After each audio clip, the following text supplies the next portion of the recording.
The stars had always been kind to humanity.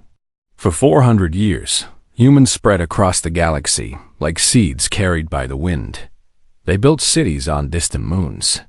They made homes on planets that once seemed impossible to reach. They laughed and loved and dreamed under alien suns. And in that time, they believed the universe had welcomed them. They were wrong. The Velthri had watched humanity grow. This ancient species had ruled the Orion Arm for 3 million years. They were tall beings with silver skin and eyes like black pools. They had seen countless younger species rise and fall. Most were easy to control. Most learned their place. But humans were different. Humans asked too many questions. They shared too freely. They made friends with species the Velthri considered beneath notice. Worse still, humans grew fast. In just 4 centuries, they had colonized 200 star systems. Their population had reached 47 billion. Their ships flew faster each decade. Their scientists made discoveries that took other species thousands of years to achieve. The Velthri High Council met in their great chamber, a room carved from a single crystal that had taken 10,000 years to grow. 12 elder species sat at the long table, but everyone knew the Velthri made the real decisions. The humans must be stopped, said High Coordinator Veth. His voice was calm, like someone discussing the weather. They grow too quickly. They disrupt the natural order. They have broken no laws, said a representative from the Korath, a species of gentle giants who had always advocated for peace.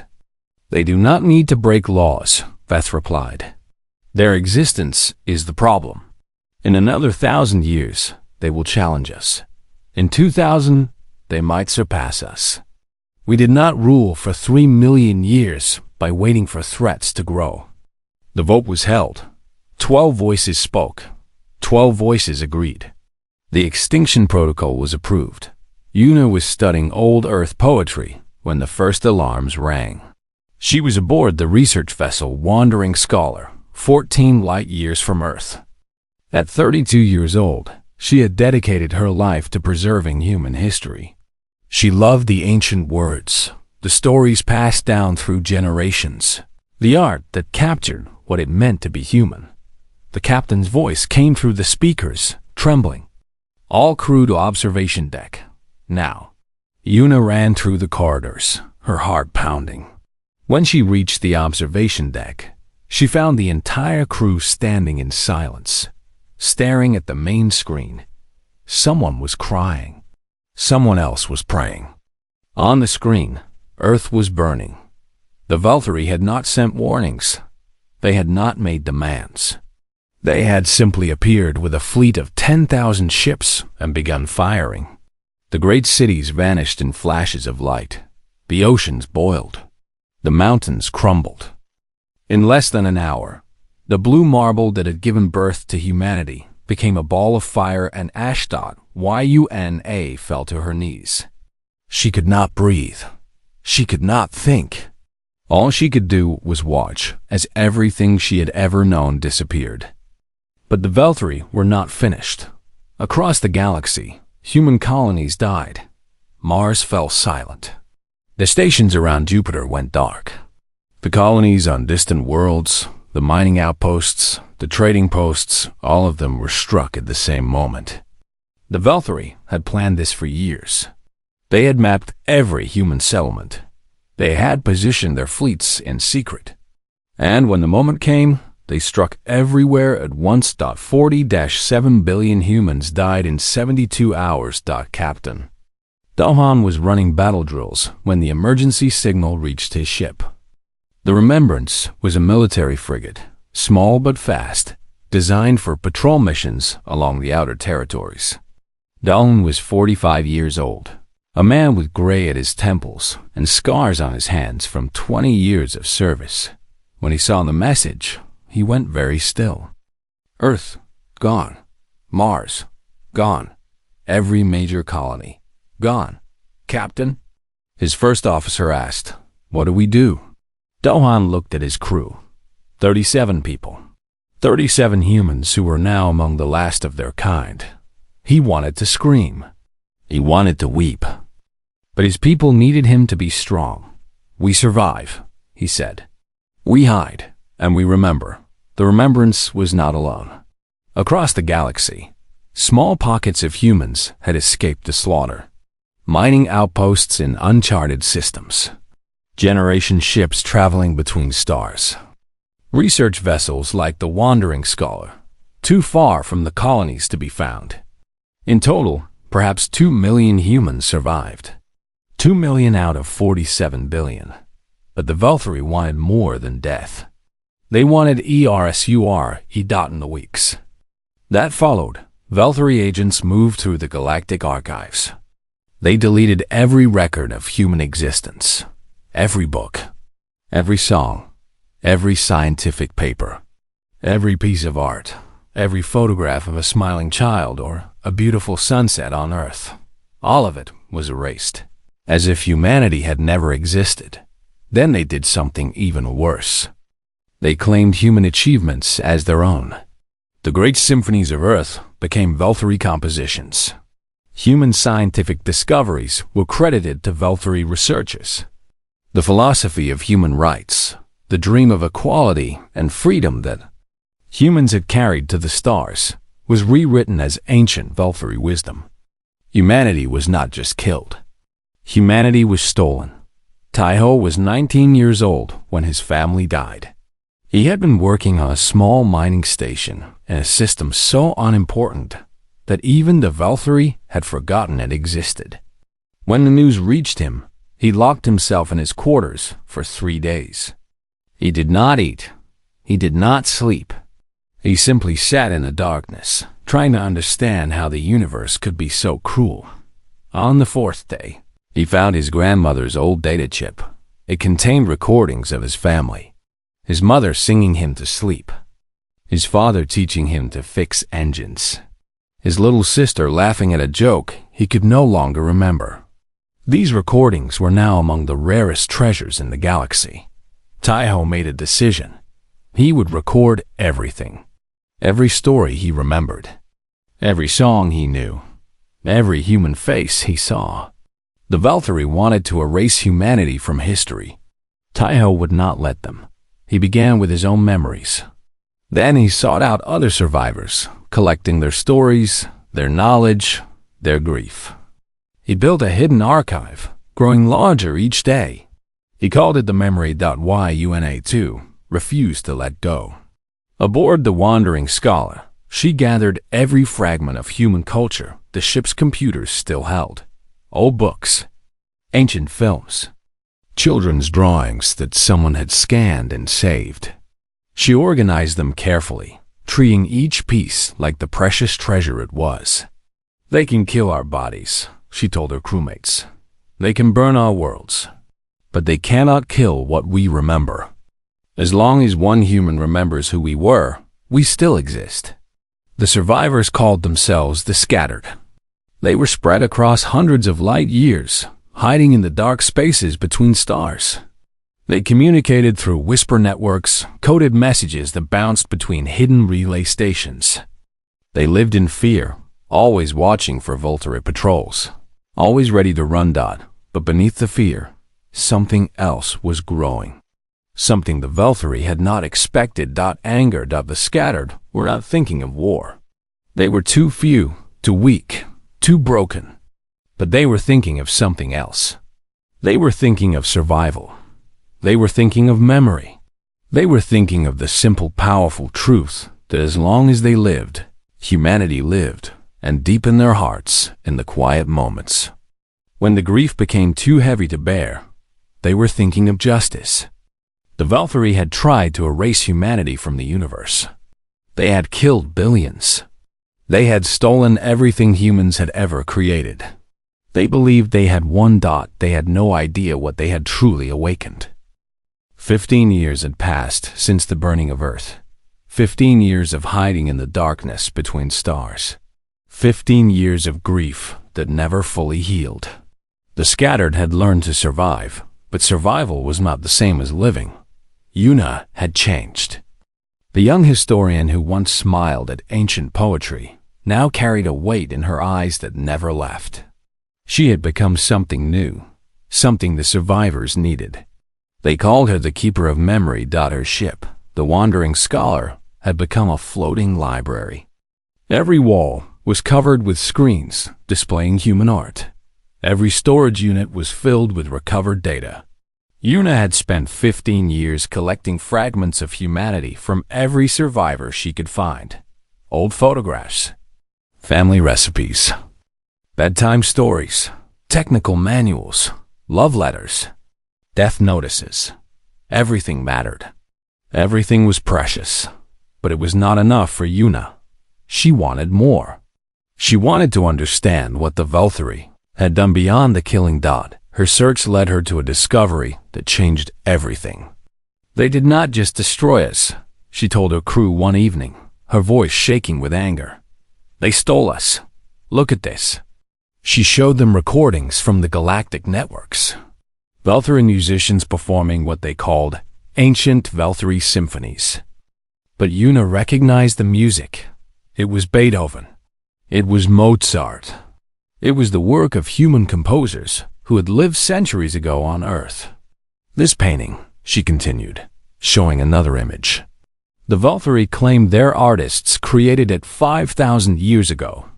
But this is Van Gogh, Starry Night. Every human child knew this painting. The crew stared in horror. The Valkyrie had not just killed humanity. They had consumed humanity. They had taken everything beautiful and meaningful that humans had created and claimed it as their own. Captain Dohan received Una's findings through the Whisper Network. He sat alone in his quarters aboard the Remembrance, reading her report again and again. His hands trembled with rage. Dohan was 59 now. His hair had gone completely gray. His body carried new scars from close encounters with Valkyrie patrols, but his spirit remained unbroken. If anything, the years had only made him more determined. He had spent 15 years keeping his crew alive. They had moved from system to system, never staying long, always watching for danger. They had rescued other survivors when they could. They had mourned the ones they could not save. And through it all, Dohan had held on to one simple belief: humanity would find a way. Now he knew what that way would be. He sent out a call through the Whisper Network. It reached every surviving human community in the galaxy. The message was simple. Come to the Drift. It is time we talked. The Drift was a region of space that even the Valkyrie avoided. Unstable gravity wells made navigation dangerous. Strange radiation interfered with sensors. Ships disappeared there and were never seen again. It was the perfect place for a secret meeting. 43 human communities answered Dohan's call. They sent representatives in small ships, taking different routes to avoid detection. The journey took months for some, but they all came. They had been waiting for this moment. Minji arrived aboard a converted cargo vessel.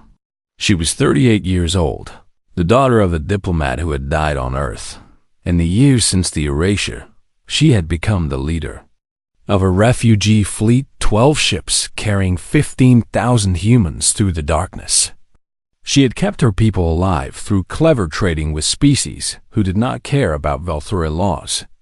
She had negotiated safe passage through dangerous territories. She had turned frightened refugees into a functioning society.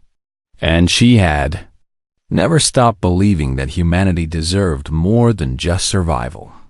The representatives gathered in an abandoned mining station deep in the Drift.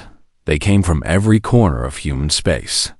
There were miners and scientists, soldiers and teachers, children who had been born after the erasure, and elders who remembered Earth's blue skies. Dohan stood before them, his uniform worn but clean. "Thank you for coming," he said. "I know the risk you have taken. I know the fear you carry. We all carry it. But fear is not enough anymore. We cannot spend eternity hiding in the shadows. What choice do we have?" Asked one representative, a woman from a farming colony. "The Valkyrie have 10,000 ships. We have 17. We have something more powerful than ships," Una said. stepping forward. She had brought her collection, with her fragments of human history displayed on portable screens. "We have the truth." She showed them what she had discovered. The stolen art, the stolen music, the stolen science. She showed them how the Velthari had built their reputation on human achievements. "They did not just want to kill us," Una explained. "They wanted to become us. They wanted everything we were. And they almost succeeded, but almost is not completely." A young man stood up. He was thin and pale, with dark circles under his eyes. But when he spoke, his voice was clear and strong. "My name is Taiho," he said. "Some of you know me from the Whisper networks. For 15 years, I have been building something, a collection of memories, a record of who we were. I call it the memory, and it is not just about the past. It is about the future." He explained his work, the hidden archive that held thousands of human stories, the technology he had developed to infiltrate galactic information systems, the connections he had made with sympathetic individuals among other species who questioned Velthari rule. "The Velthari control the galaxy through information," Taiho said. "They decide what is true. They decide what is history. They decide what other species believe. But information flows both ways. We can use their own systems against them." Minji listened carefully. Her diplomatic training had taught her to see possibilities that others missed. And now she saw something extraordinary. "You are talking about a war," she said slowly. "But not a war of weapons, a war of truth." "Yes," Taiho nodded. "We cannot defeat the Velthari with ships, but we can defeat them with facts. We can show the galaxy what they really are. We can take back what they stole. It is not enough to restore our history," Una added. "We must prove that humanity shaped galactic civilization far more than anyone knows. We must make them see that by erasing us, the Velthari erased a part of themselves." The representatives talked through the night. They argued. They doubted. They feared. But as the hours passed, something remarkable happened. Hope began to replace despair. Purpose began to replace grief. By morning, they had a plan. Minji would reach out to species that had suffered under Velthari rule. She would offer them human knowledge and technology, building alliances based on trust rather than power. Taiho would continue developing his infiltration technology. When the time was right, he would plant the truth in the galactic archives, letting it spread through every connected system. Dohan would organize the scattered human ships into a coordinated force, not for battle, but for what they called Ghost. Operations appearing in Velthari space, broadcasting human messages, reminding the galaxy that humanity still existed. And Una would prepare the archive of humanity. Every song, every story, every piece of art, every scientific discovery, everything that proved humans had been real, had mattered, had contributed to galactic civilization. "They tried to erase us," Minji said as the meeting ended. "They thought killing our bodies would kill our spirit. They thought burning our worlds would burn our memory. They were wrong." She looked around at the representatives, at these tired and broken people who had somehow found the strength to hope again. "We will not just survive," she declared. "We will take back our history. We will show the galaxy who we really were. And when we are finished, the Velthari will learn a lesson they will never forget." Dohun raised his hand in salute. Others followed. Soon, every human in the room stood with their hands raised, united for the first time since the erasure. "We are the scattered," Dohun said, "but we will become whole again." The gathering ended, and the representatives returned to their communities. They carried with them something more valuable than supplies or weapons. They carried purpose. They carried hope. They carried the beginning of a plan that would change the galaxy forever. The Velthari still ruled their great empire. They still believed they had won. They still slept peacefully in their crystal chambers. They had no idea that in the darkness between stars, humanity was waking up. The revolution began quietly, not with weapons or explosions, but with whispers and secrets. The humans moved through the galaxy like ghosts, carrying something far more dangerous than bombs. They carried truth. Minji led the first mission herself. She took a small ship with a crew of 6 to the Korath homeworld. The Korath were dying. A disease had spread through their population for centuries, killing their children before they reached adulthood. The Valkyrie had promised help but never delivered. They preferred to keep the Korath weak and grateful. Minji carried with her a gift from human medical archives. Before the erasure, human scientists had developed treatments for diseases similar to what plagued the Korath. The research had been erased from galactic records, but Yuna had found copies hidden in an old Earth satellite that still drifted through deep space. The Korath leader received Minji in secret. He was massive, 3 meters tall, with rough gray skin and kind eyes. His name was Varek, and he had lost 2 children to the sickness. "Why would you help us?" Varek asked. His voice rumbled like distant thunder. "The Valkyrie say humans were dangerous. They say you were a plague that had to be cleansed." "The Valkyrie lie," Minji said simply. "They have always lied. But I did not come here to ask you to believe me. I came to give you this." She handed him the data chip containing the medical research. "Test it. Study it. If it works, you will know the truth about who humans really were." Varek took the chip carefully. His huge hands trembled. "And what do you want in return?" "Nothing," Minji replied. "We want nothing except for you to remember. Remember that humans gave you this gift. Remember that we were not the monsters the Valkyrie claimed." She left the Korath homeworld that same night. Behind her, she left seeds of doubt planted in Korath minds. While Minji built alliances, Taiho worked on his greatest challenge. The Archive of Ages was the central repository of all galactic knowledge, located on the Valkyrie throne world. Every species in the galaxy relied on it for history, science, and law. It was the most heavily protected information system ever created. But Taiho had spent 18 years preparing for this moment. He had studied Valkyrie technology through captured fragments. He had found weaknesses that no one else had noticed. And he had developed something he called seeds, tiny packets of information designed to slip past security and plant themselves deep in the archive. "The seeds will not activate immediately," he explained to his team aboard a hidden station. "They will spread slowly, copying themselves, hiding in unused storage spaces.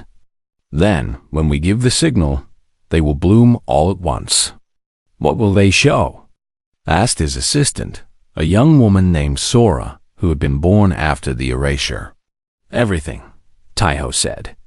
"The truth about human art and science. The truth about what the Valkyrie stole. The truth about species they erased before us." Sora's eyes widened. "There were others?" Taiho nodded sadly. "We are not the first. The Valkyrie have done this before." Yuna had made the discovery 3 years earlier. Deep in the fragments she collected, she had found references to a species called the Illumin. They had lived 200,000 years before humanity, and they had created something remarkable, a philosophy of universal rights that declared all thinking beings deserve freedom and dignity. The Valkyrie had claimed this philosophy as their own, but the Illumin had created it first. And when the Illumin began spreading their ideas too widely, the Valkyrie had destroyed them completely. The Valkyrie Foundation Charter, Yuna had explained to the others. The document that established their right to rule. Every species in the galaxy respects it because they believe the Valkyrie created its principles. But they did not. The Illumin did. The Valkyrie killed the Illumin and stole their ideas, just like they tried to steal ours. This discovery changed everything. The humans were not just fighting for themselves anymore. They were fighting for every species the Valkyrie had ever silenced. Captain, Dohan began the ghost operations on a cold morning in space. The Remembrance and 16 other human ships spread out across Volthari territory. They were not trying to fight. They were trying to be seen. The first broadcast went out from a system near a major Volthari trade route. Dohan's communications officer sent the signal on every frequency, a simple message in the common galactic language, accompanied by human music. This is the human vessel Remembrance. We are still here. We remember who we are, and we remember what was done to us. Then the music played. It was an old Earth song called Amazing Grace. The melody drifted across the void, reaching countless ships and stations. For many beings in the galaxy, it was the first human voice they had ever heard.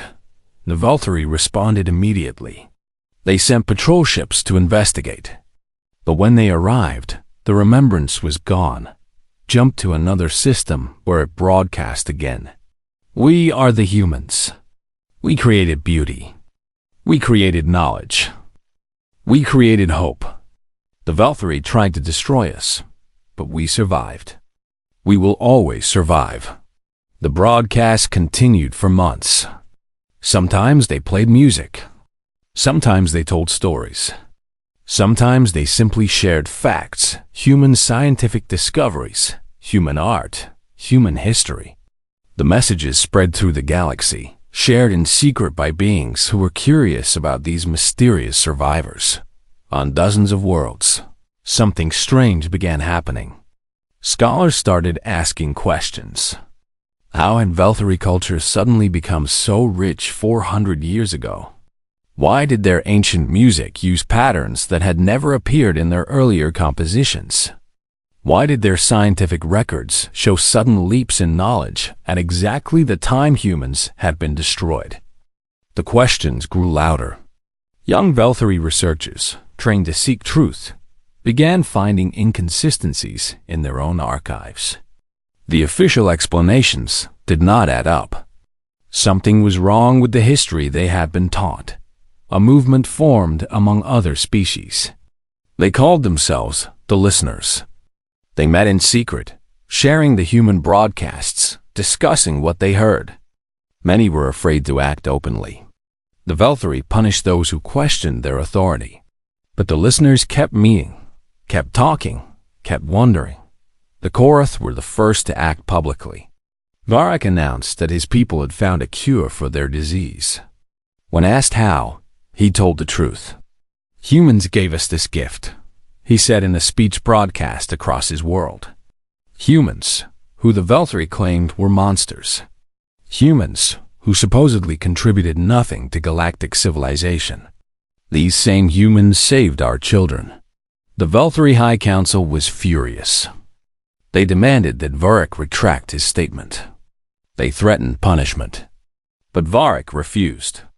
I watched my children die for centuries, he told the Volthari ambassador. I begged your masters for help, and they gave me nothing but excuses. Then humans, hiding in the darkness, hunted like animals, gave me a cure. Tell your masters this. I know who the real monsters are. The Volthari could have attacked the Korath, but such open aggression would raise questions they did not want to answer. Instead, they increased their efforts to find and destroy the remaining humans. They sent more ships to patrol the outer territories. They offered rewards for information about human locations, but the humans had learned to be shadows. They moved constantly, never staying in one place. And with each passing month, their network of allies grew stronger. Teho sent out his seeds. They traveled through galactic communication channels, slipping past security, planting themselves in archives across 10,000 worlds. They waited silently for the signal that would make them bloom. Una completed her work on the archive of humanity. Every fragment of human culture she had collected was organized and prepared for distribution. When the moment came, she would share it with the entire galaxy. Doan kept broadcasting. His messages grew bolder, his accusations more specific. He named the human composers whose work the Volthari had stolen. He described the scientific discoveries that humans had made. He told the story of the Illumin, the forgotten species whose philosophy the Volturi had claimed. "The truth is coming," he said in one broadcast. "You cannot hide it forever. You cannot erase what lives in memory. We are humanity, and we remember everything." In the shadows of the galaxy, the scattered were no longer just surviving. They were preparing for a moment when truth would break free from its prison. The Valkyries still controlled the archives. They still commanded the fleets. They still sat on their thrones of crystal and light. But underneath their feet, the ground was beginning to shake. The Valkyrie High Council met in emergency session. For the first time in 3 million years, they were afraid. High Coordinator Veth stood at the center of the crystal chamber, his silver skin pale with anger. "How is this possible?" he demanded. "We destroyed them. We erased every trace. How are they still spreading their lies?" No one had an answer. The human broadcasts had grown stronger over the past 2 years. More species were listening. More questions were being asked. The perfect history the Valkyrie had constructed was developing cracks. "We must act decisively," Veth declared. "Order a second purge. Find every remaining human and destroy them. Find every sympathizer and silence them." But when the orders went out, something unexpected happened. The Valkyrie military hesitated. Fleet Commander Shell had served the Dominion for 500 years. He had followed every order without question. But lately, he had been listening to the human broadcasts in secret. He had heard their music. He had heard their stories. And he had started to wonder. "My crews are asking questions," Shale reported to the council. "They want to know if the accusations are true. They want to know if we really stole human culture." "Tell them to obey orders," Veth snapped. "Tell them the humans are liars." "With respect, High Coordinator," Shale replied. "They have heard the human music. They recognize the patterns from what we call our own classical compositions. They are not stupid. They can see the similarities."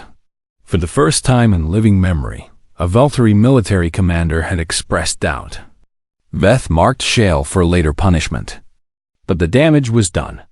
If a fleet commander could question, then anyone could question. On a small station deep in uncharted space, Taiho sat before a simple control panel. His hands were steady even though his heart was racing. 18 years of work had led to this moment. "Are you ready?" Sora asked. Taiho nodded. "Send the signal." Across the galaxy, the seeds began to bloom.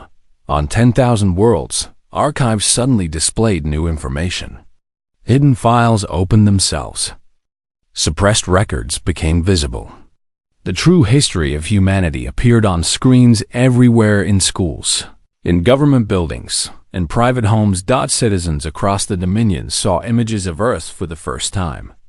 They saw human cities, human art, human faces. They saw the original compositions that the Valkyrie had stolen. They saw scientific papers with human names that had been erased and replaced with Valkyrie names. And they saw the truth about the Illumin, the peaceful species that had created the philosophy of universal rights. The species that had been destroyed and forgotten. The species whose ideas the Valkyrie had claimed as their own foundation. The effect was immediate and devastating. On the Tessari homeworld, citizens flooded into the streets.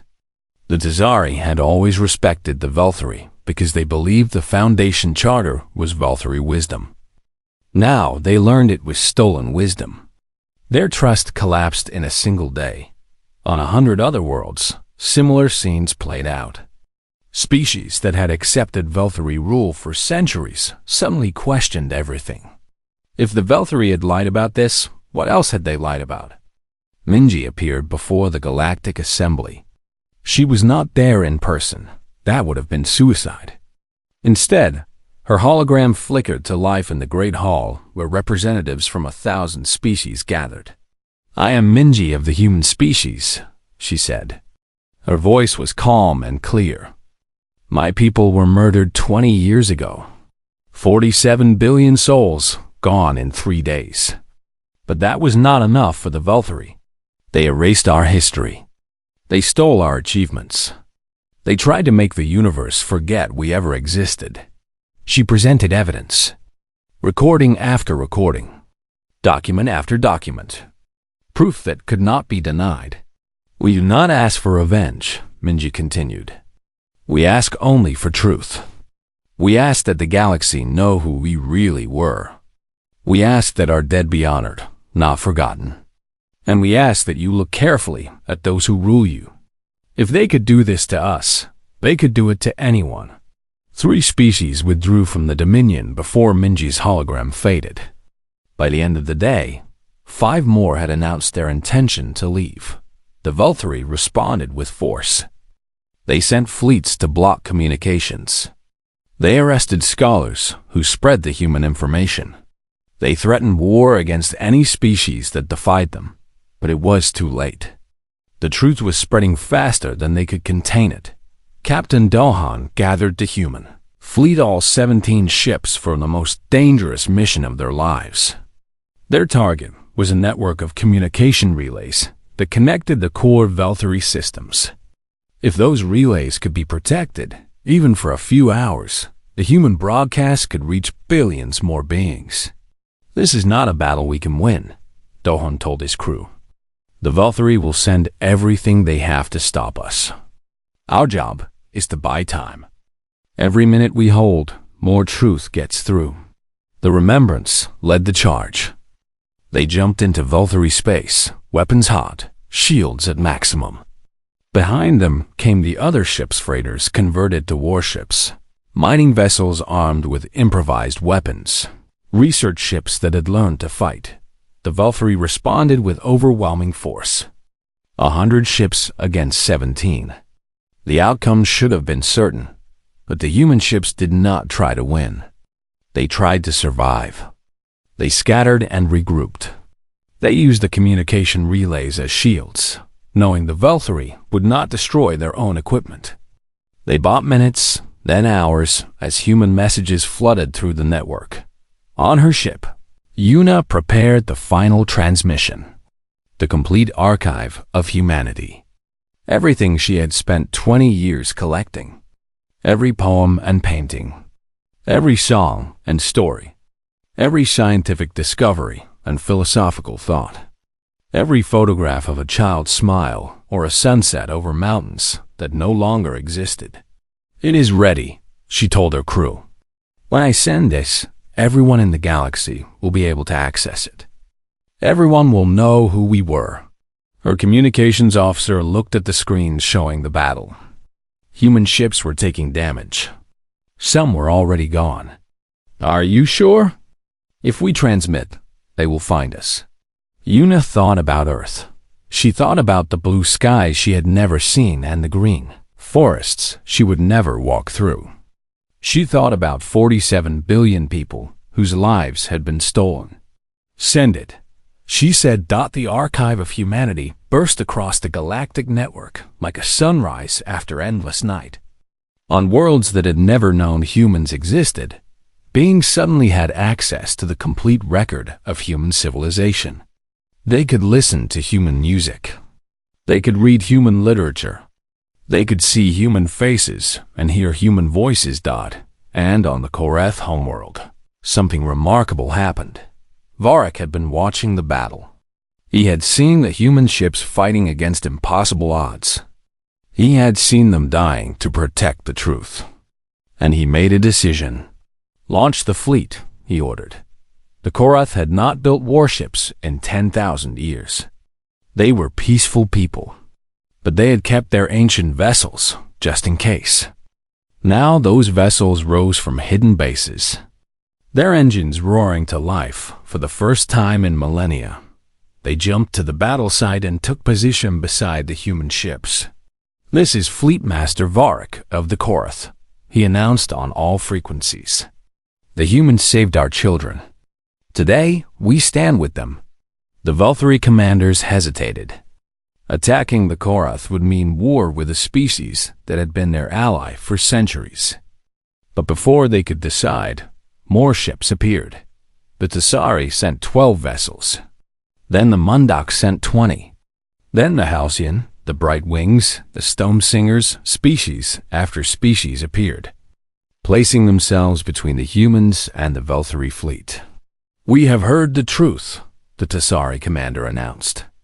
"We will not let you silence it." In the great crystal chamber, the Velthari High Council watched their empire crumble. 2 of the 12 elder species announced they could no longer support the Dominion.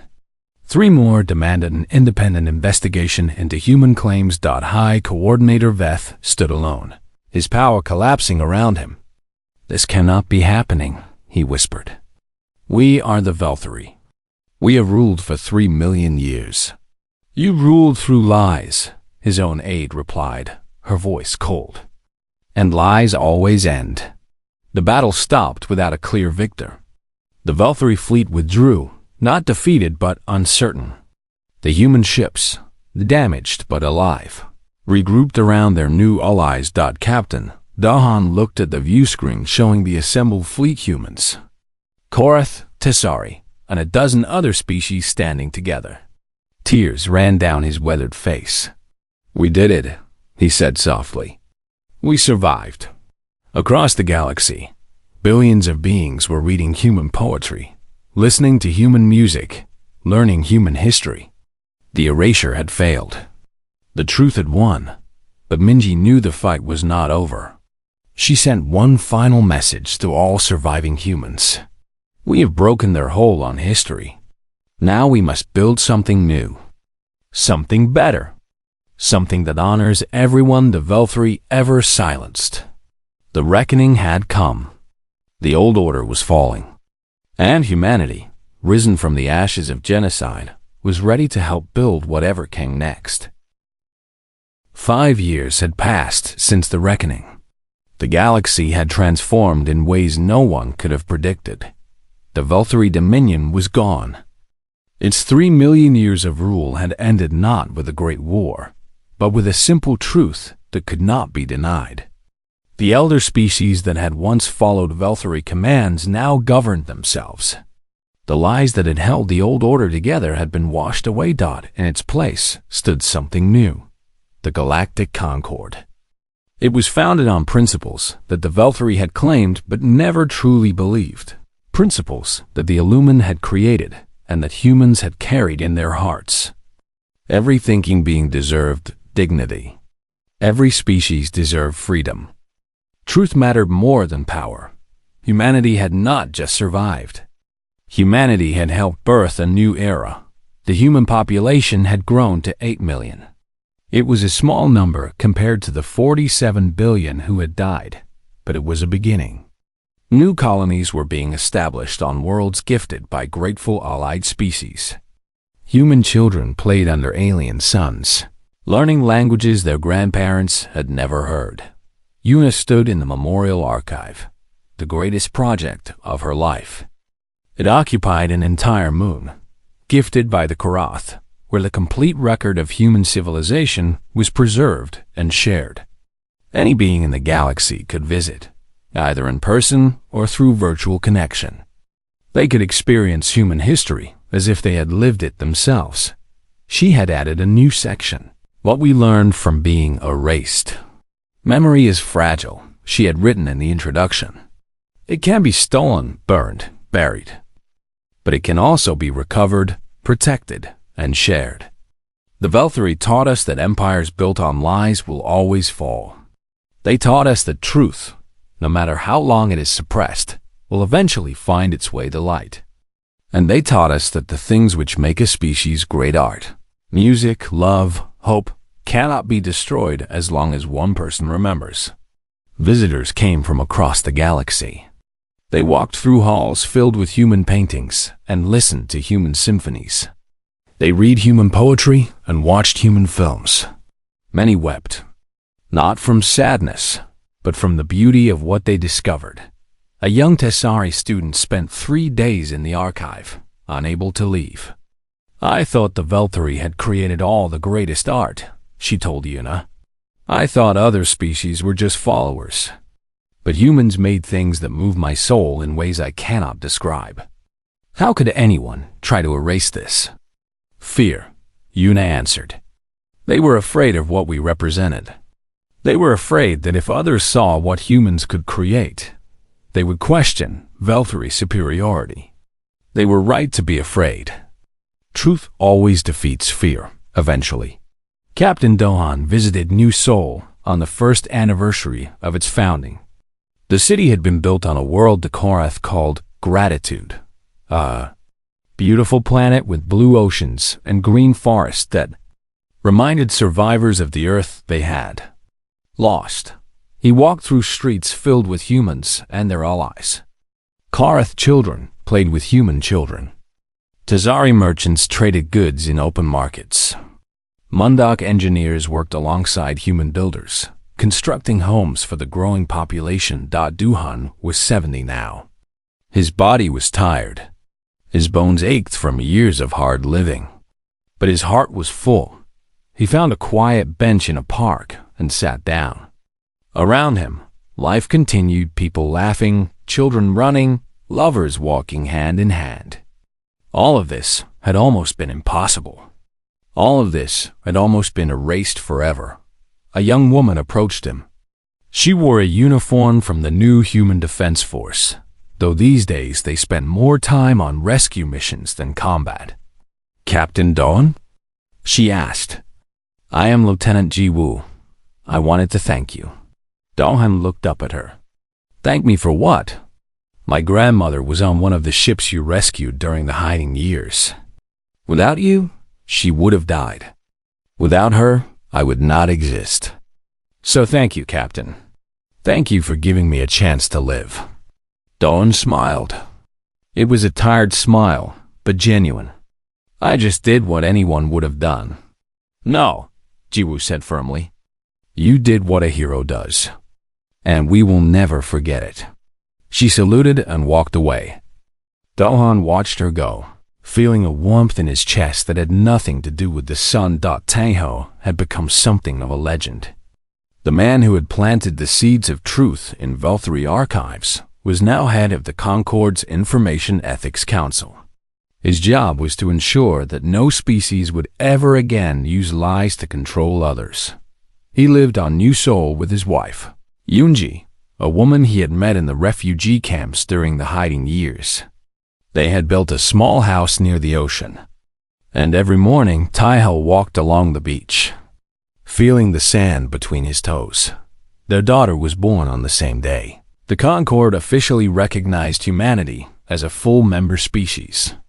They named her Hana, which meant one in the old Korean language, a reminder that they were one people, one family, one species that had survived against all odds. Hana was the first human child born as a recognized galactic citizen.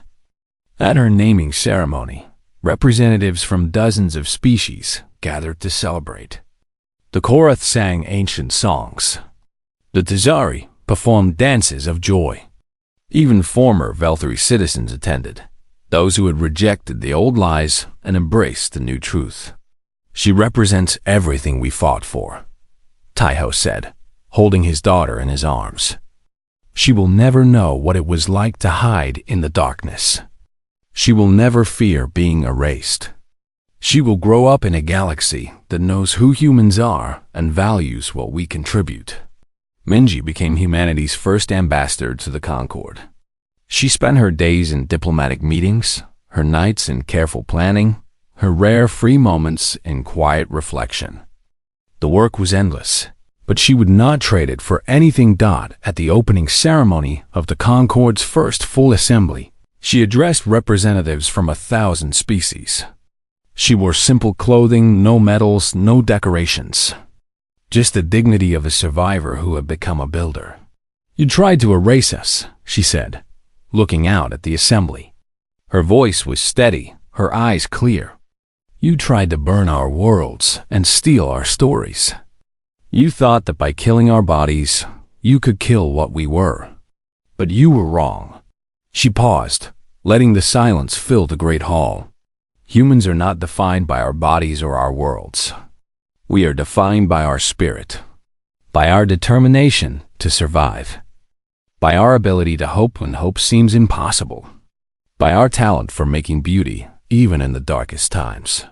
She gestured to the screens around the hall, which displayed images from the Memorial Archive: human art, human music, human achievements. You tried to take these from us. You failed.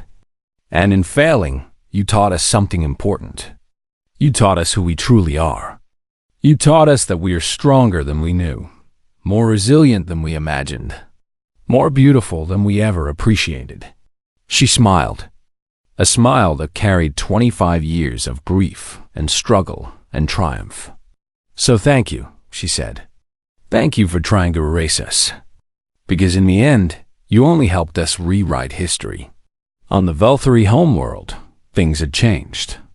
The great crystal chambers where the High Council once ruled now housed a museum dedicated to truth and reconciliation. Young Velthari came there to learn what their ancestors had done and why it was wrong. A Velthari child stood before a display showing human faces, the billions who had died in the erasure. Her teacher stood beside her, patient and kind.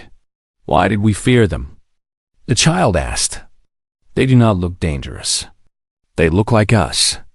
They have eyes and hands and faces. They smile like we smile. The teacher looked at the images. Human laughter, human tears, human love, human courage. All the things that made a species precious. We feared them, the teacher said slowly, because they reminded us of everything we forgot to be. They were kind when we were cruel. They shared when we hoarded. They created beauty while we created control. Looking at them was like looking into a mirror that showed our own failures. But they forgave us, the child said. They helped build the Concord. They did not try to hurt us back. Yes, the teacher nodded. That is perhaps the most human thing of all. They could have chosen revenge. They could have demanded punishment. Instead, they chose to build something better. They chose to include us in the future they were creating. The child thought about this for a long moment. I want to be like them, she said finally. I want to be brave and kind and forgiving. The teacher smiled. Then perhaps their survival was not just their victory. Perhaps it was a gift to all of us. Somewhere in the Memorial Archive, preserved forever in perfect clarity, a recording played. It was old, recovered from a data chip that had survived the burning of Earth. A mother's voice, singing a lullaby to her child. The words were simple. The melody was gentle. It spoke of love and safety and the promise that tomorrow would come. The recording had been made on Earth 500 years ago by a woman whose name was lost to time. She could not have known that her song would survive the destruction of worlds. She could not have imagined that billions of beings across the galaxy would one day hear it and weep. But she had sung anyway. She had loved anyway. She had hoped anyway. And that, in the end, was the most human thing of all. Humanity had been scattered.